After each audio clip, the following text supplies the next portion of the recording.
But let's talk, though, about differences between working memory capacities.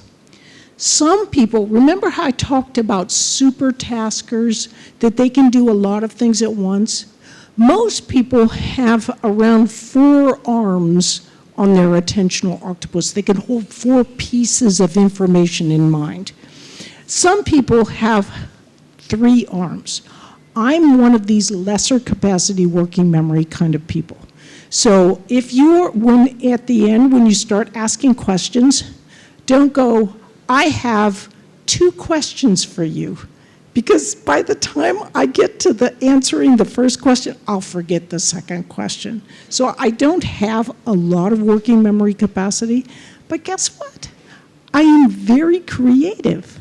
So having a lesser working memory capacity, especially on a team, can be a good thing. You may feel like, oh, well, they're not picking it up as quickly as I am, especially if you have a working memory capacity like this. But actually, that lesser capacity has its own advantages. So people have many different, there's super taskers who they can hold a lot of information in mind. There's ordinary people, and there's lesser capacity like me. We learn in different ways, but we can all kind of get to the same place. So for someone like me, I need more practice. I need more retrieval practice. And that will help me learn just as well to create those links in long-term memory. So can we increase our working memory capacity? There's this thing called growth mindset. You can't do it yet. But guess what? Working memory capacity is kind of like height. I'm sorry, I cannot grow taller. It's just a way that my height is the way I am. Sure, maybe what I ate when I grew up has some influence, but basically you have a set point for your height and you have a set point for what your working memory capacity is. And it's a good thing to kind of be aware if you're higher or lesser. You just learn in different ways, and you can learn the tricks that will be most effective in helping you with your learning. If you are a large capacity working memory, as you will see, one of your disadvantages can be your inflexibility. So obviously, my co-instructor, Terry Sanowski, who has an enormous working memory capacity, is also a very flexible person. So people can vary, but that's one thing that you want to be on the lookout for. But so we can't increase our working memory capacity except by becoming literate. That can help you get to like that working capacity of 4. But otherwise, you're pretty much on a set point. So let's move now into some of these insights from movie making about how we learn effectively. If you look, working memory capacity, everybody talks about working memory capacity, but they don't talk about what working memory is holding. Working memory holds what are called mental models. When you hear that phrase, mental models, what I want you to be thinking about are flocks of birds. Those are the thoughts, the temporary thoughts that are being held in your working memory. And what these mental models are doing is they are going to help you build the connections that you have in long-term memory. Those connections in long-term memory, we call them a schema. So your thoughts can build, you put them together, and then they can help you strengthen the connections of long-term memory. So remember, we talked about how neurons come together and create sets of links, and that's how we learn a concept. But we can't always be drawing these sets of links. I mean, those neurons are pretty cumbersome. So we can simplify things. And the way we can simplify things is instead of the neurons, we can have dots, and the connections between them can be lines. If they're strong connections, we show a thicker line. And those connected links are part of our long-term memory schema. That schema is what we develop as we're becoming an expert in anything. So that schema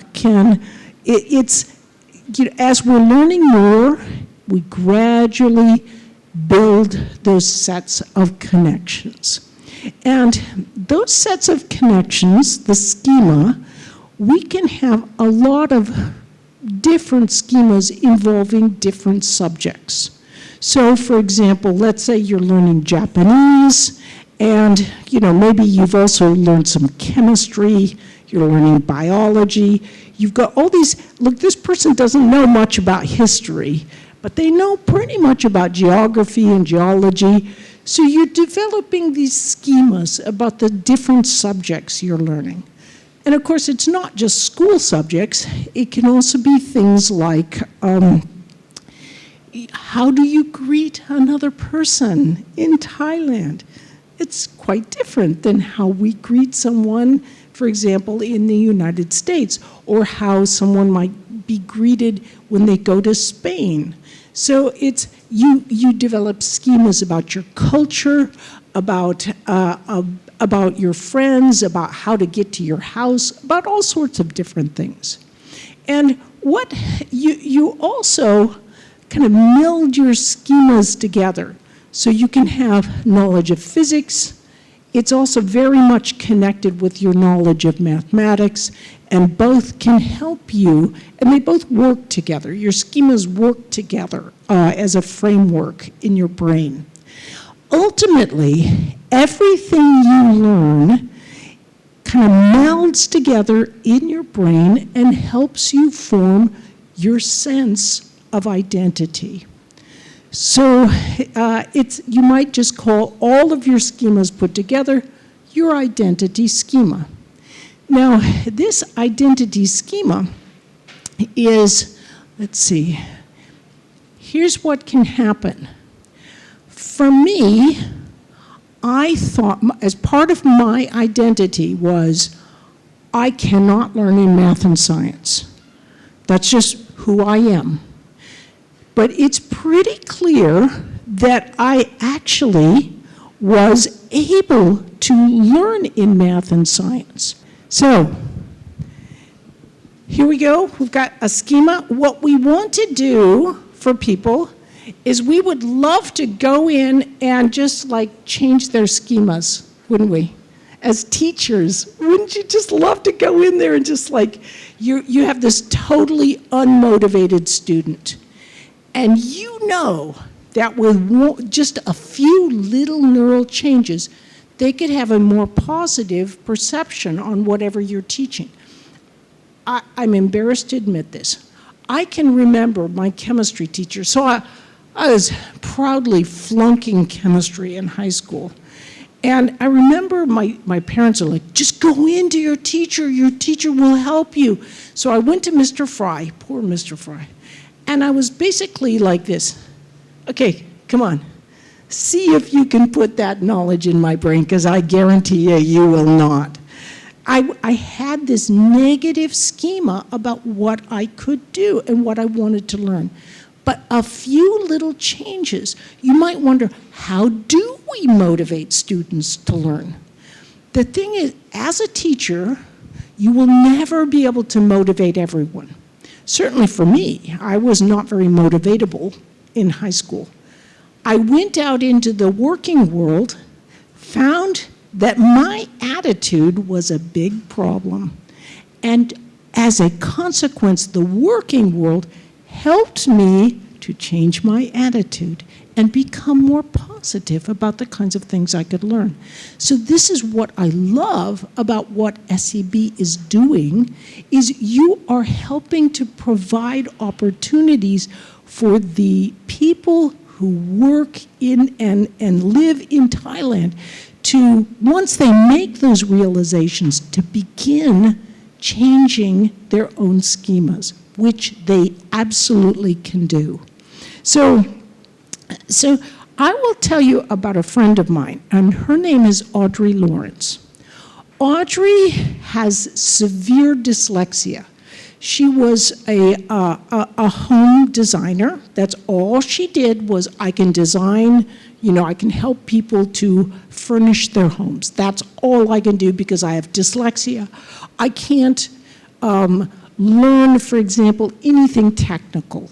I don't know anything, she told herself, about how a camera works, for example.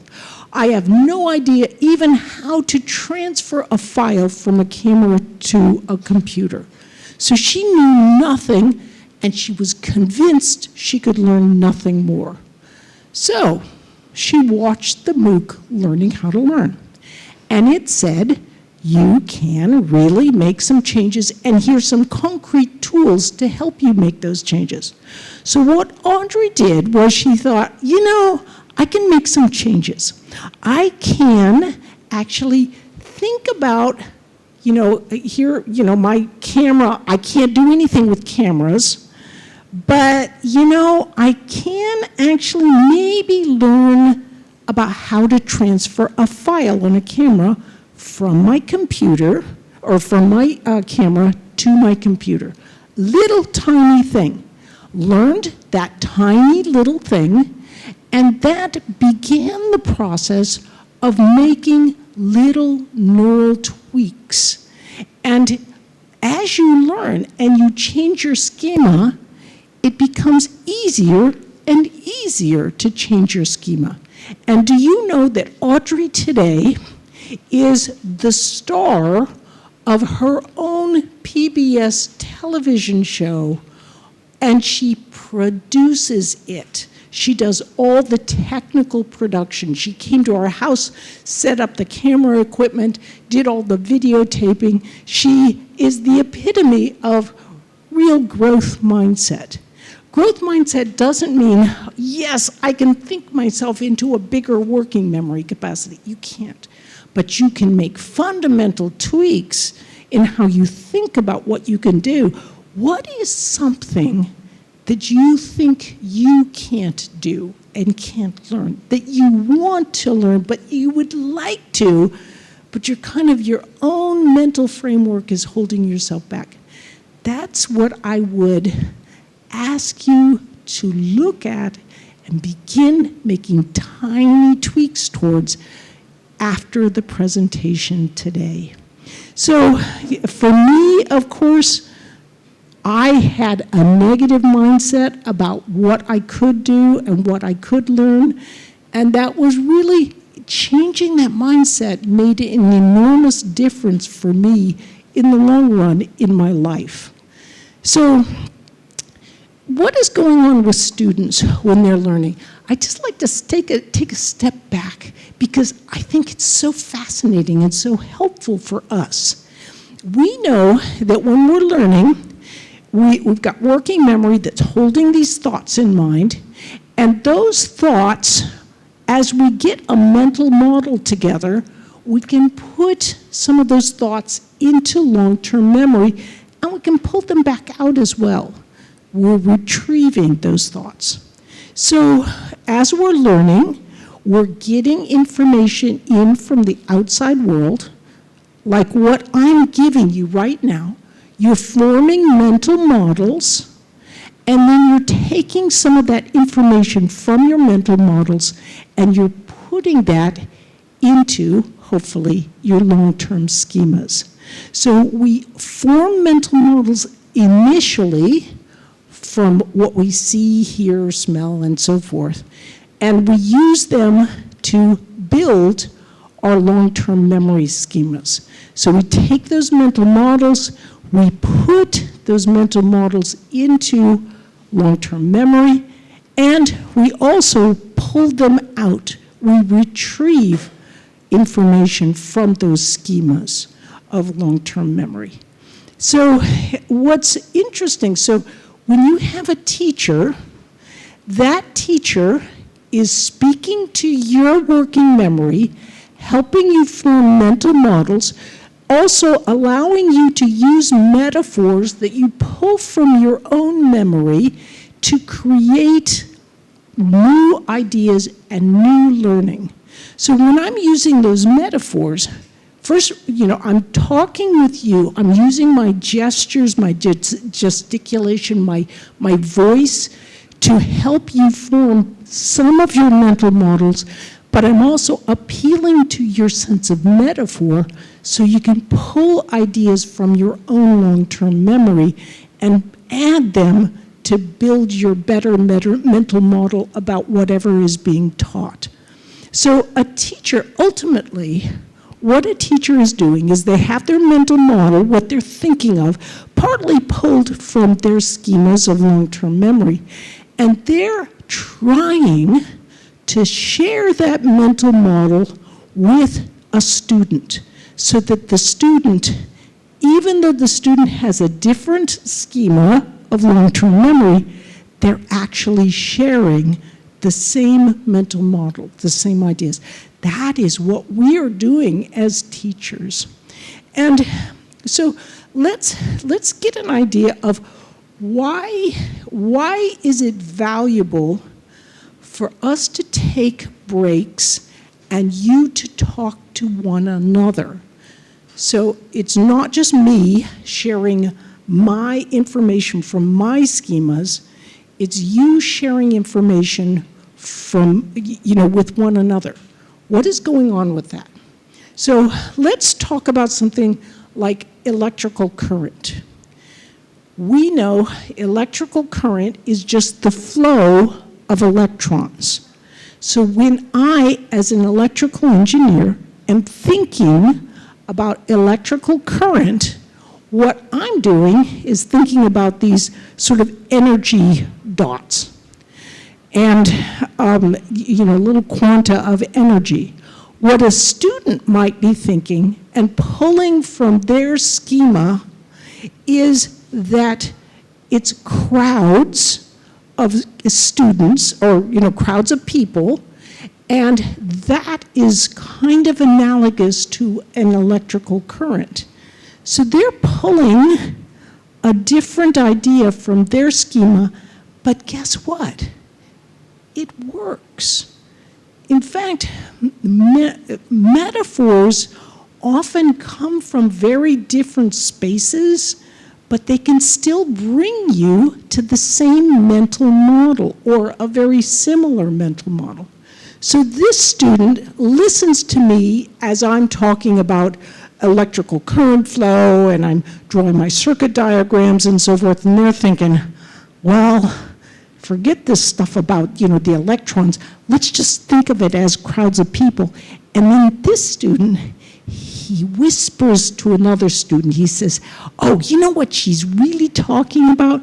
She's talking about these electrical dots, but really it's like crowds of people. And they share this idea, and all three of us have similar mental models, even though we're drawing from different schemas. So students working together can share schemas. When you are in business and you are working together on teams to solve problems, this is where people with different backgrounds can draw on different schemas and come up with ideas that can be very helpful.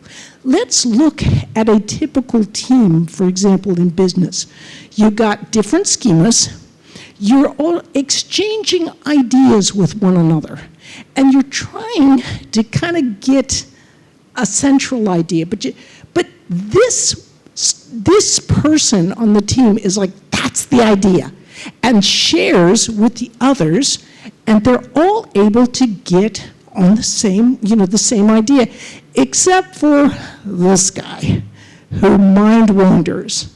So everybody helps to bring him back on topic with what they're working with. These are the kinds of things that are going on in teams that are working together effectively in business. Different underlying schemas, but sharing and contrasting some of those different ideas. So what I would like to introduce my co-instructor, Terry Sinowski, and Terry will talk a little bit, though. So we've talked about sharing, and we've talked about retrieval practice. Now, one thing that some educators have made the mistake of doing over many decades is to think that retrieval practice is a very simple, it only involves simple ideas, like rote learning. But you can get the sense now from the flocks of birds that retrieval practice can involve very complicated ideas that you are pulling from your schema and sharing with other people. So here is Terry, my co-instructor. Oh, and incidentally, Terry is one of only 12 living human beings who is simultaneously a member of the National Academy of Sciences, National Academy of Medicine, and National Academy of Engineering in the US. So he's one of the world's leading scientists, and this is what he has to say about retrieval practice. You can read equations and form mental models the same way you can read words and form mental models. It took a lot of practice for me to become fluent with reading equations. Here's an example of how the physicist Michael Nielsen used spaced repetition to help him understand an important part of mathematics. In math textbooks, you will find a proof of this theorem. A complex normal matrix can always be diagonalized by a unitary matrix. Don't worry if this does not make any sense to you. For our purposes, his insight is that you can achieve a deeper understanding by asking penetrating retrieval questions that helped him to achieve that understanding over many weeks. This story was meant to give you a feeling for how even abstract ideas can also be more deeply learned by retrieval. And once again, this shows how the use of retrieval practice is far from rote learning. So I do have to say, so that is taken from our course on common sense teaching. And so I just have to share a little bit more. This is from a video about humor and the importance of humor in online learning.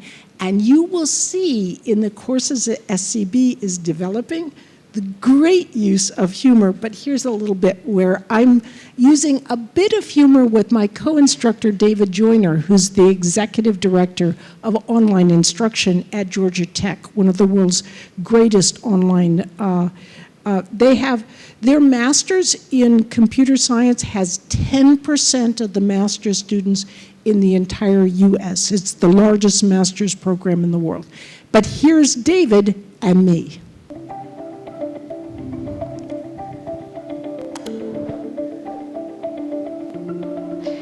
If you had a choice of two different online courses, both good, but one of which had a little humor sprinkled here and there throughout, which would you choose? And which do you think most of today's typical learners would choose? We had so much fun filming that.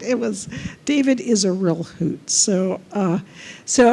In case you're interested, there's Uncommon Sense Teaching, and hopefully it will be in Thai in the coming years. So I think it's really important to think not only in terms of how do we as learners actually learn, it's also important how do we as teachers communicate effectively with the students who we're working with. So let's see, as we're learning, just keep in mind, we are making connections between neurons. We're storing them in long-term memory, retrieving them out, and strengthening those connections by retrieving over and over again. So these kinds of ideas aren't just for simplistic concepts. If you think about them metaphorically, especially, you can think about what you're doing and what you're learning and what you're working on at work far more creatively. So remember tweaking your schemas? You can tweak your schema just as I did, from I can't learn math and science to, oh, maybe it's a good idea to learn some of these kinds of things. And remember, one idea I would just like you to add to your repertoire is retrieval practice apps. These can be enormously helpful. So if you're teaching or if you're learning yourself, like if you're teaching a class, for example, these are very good retrieval practice apps. So I do recall, you've probably heard of many of these apps, Quizlet, Kahoot. I just gave a presentation 10 days ago for Quizlet. Kahoot is in Norway. It's my co-instructor works with Kahoot. Anki is an old classic. Live in-class sorts of retrieval practice apps include Pear Deck and Nearpod, and make learning a habit. There's an app called conjure.so that can be very helpful for helping you to create a habit, or simply make an Excel spreadsheet or use a calendar and day by day cross off that you've done a Pomodoro, for example. So here's just a little bit about, for example, I do recall, which is one of my favorites because you can create your own flashcards, of course, but you can also create flashcards and rate how well you're doing with your flashcards. You can create them, for example, from your electronic books, your Kindle notes, and so forth. It's easy to create flashcards. And if you're a teacher, you can also just kind of create shared content using books and so forth. So that can be or using this groups up in the upper left-hand corner. So let's switch gears a little bit now, and we're going to go back to the idea of neural links, and I want to show you where are those neural links. I've talked about them being in the neocortex of long-term memory. I think it's really cool to actually learn what that means. So you've got those neural links. They're actually super tiny, so they're really, really small down in the neocortex. And the neocortex itself is this flat it's about 2 millimeters thick, and it covers the surface of the brain. So here we go. If you spread it out, it's about almost a meter by a meter as far as the size of that flat pancake that coats your brain. Of course, it goes into the folds and so forth. This is the bulk of your long-term memory, is in your neocortex. So we had talked about that neural shorthand, where neurons connect together as dots, and the connections between them are lines. So what I want to talk about momentarily as we're approaching the culmination of our talk is something called consolidation. So consolidation, here's something very interesting. Recently, researchers are beginning to realize that, let's say that you're learning to ride a bicycle. So you're learning that motor skill. Do you learn the skill when you are trying to ride the bicycle, or do you learn it afterwards? Surprisingly, you learn it more afterwards. If you're learning how to throw a clay pot, have you ever done something and the first time you did it, you were pretty good, and then you tried to do that physical skill again and you were like, it was beginner's luck, you did really badly? It's because when you are really learning, for example, a physical skill, you're not learning it when you're doing it. You're learning it after when you're taking a break and the brain is working in the background to knit those connections together. And here's what I mean. I just think this is so fascinating. So let's say, do you know the idea of plate tectonics? So plate tectonics is where, like they know that the Earth, that all landmass used to be connected together, and they kind of broke apart, and those plates are moving on the surface of the Earth. So this idea of plate tectonics involves lots of different concepts. It involves a plate, and it involves sort of the world, so land masses, volcanoes, water, land breaking apart, cold mountains and things like that.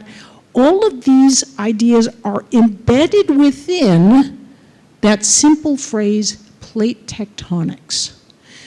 But when you're learning about plate tectonics, you think of a plate, but you don't want to think of things like food goes on a plate. It's like it doesn't matter for this. And when you're thinking about volcanoes, you're not thinking about, okay, lava is really hot, and I know it destroys homes and so forth in certain places when a volcano erupts. So watch those different concepts are actually each one a set of connected neurons. So let's watch, see that the waves and that plate, those are connected neurons. And let's go ahead here. So there we go. They're connected neurons, and together, all those connected individual ideas are actually kind of forming together to form that idea of plate tectonics. But you've got this extra stuff there. You've got this, that idea that food's on plates and lava is hot and so forth. When you're thinking of plate tectonics, you want to get rid of the extraneous ideas and just consolidate it to the key concept of plate tectonics. And you also want to connect those ideas. So they're like built in, and it's connected to other ideas like, continents grow. That's part of plate tectonics in some situations, and the mountains are forming. So what you're doing as you're forming those schemas of expertise is, as time goes by, remember, it's not necessarily during the learning, it's afterwards that your brain, like when you're sleeping at night and when you're doing something completely different, your brain is consolidating and making really good, efficient, nice, neat, elegant connections. And those are what are forming your schema of long-term learning. So, as I had mentioned before, learning becomes easier as you get more expertise in that topic. So let's talk about art. I could talk about things like binomial distribution and so forth, but let's keep this on an artistic tenure. Let's say that you're learning about different types of art. So you might be learning, for example, about modernism, postmodernism, and impressionism. Now, these are three common, families of art, and I'm representing each family by a set of neural connections. It's much more complicated, of course, than this, but I'm just showing it with these simple connections. As you are gaining your neural expertise in learning, you are actually making connections. So as you're developing art expertise, look at this. Modernism, you can see this upper triangle and the lower triangle. Here's the upper, here's the lower. So we've got modernism in our art schema, postmodernism, two down triangles, impressionism, sort of a little slightly skewed. They're all coming together to help us form this schema. So let's say we learn about a new class of art, cubism. We add that, so you can see cubism is, well, right here. So I've built a little bit on pre-existing parts of my schema, but I've added new information to make my schema more comprehensive. And now I add yet another. So neo-impressionism adds and builds my art schema even more.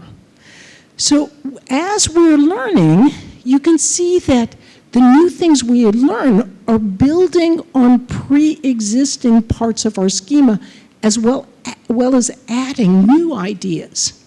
So this is part of why learning itself, often we can think of it like an iceberg.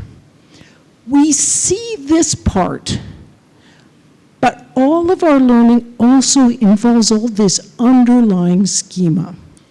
So when in the past, some educators have said things like, why aren't you having everyone work at the top levels of Bloom's taxonomy, sort of the expert levels? It's like, sorry, you can't just start there. You have to start with all those foundational things that you're learning as well. So this is part, again, of why new approaches to learning are so important. They get rid of these older techniques that sound great, but are not really based on how the brain actually learns. So why is learning important at all? We used to think that we were born with all the neurons we would ever have. And then as you got older, neurons would die off and you'd get dumber and then you die, and it was really a depressing way of looking at life. Fortunately, it was wrong. We now know that new neurons are born every day, especially in the hippocampus. So those new neurons, though, they will die unless they can hook in to other neurons in that schema. New neurons, as it turns out, have remarkable qualities. Those new neurons help you new neurons, not older neurons, new neurons help you learn faster and they help you feel better. So when you are actually learning new things, you are boosting your spirits. You are helping yourself. In fact, that's one of the hottest areas of depression research, is how the growth of new neurons helps us feel better. And new neurons, as with the new learning that you are getting with the association and help of great organizations like SCB, can help you to feel better about life and to feel better about everything you're doing, even if you're grumbling because you have to do some retrieval practice. So with that, I thank you so very much for your attention.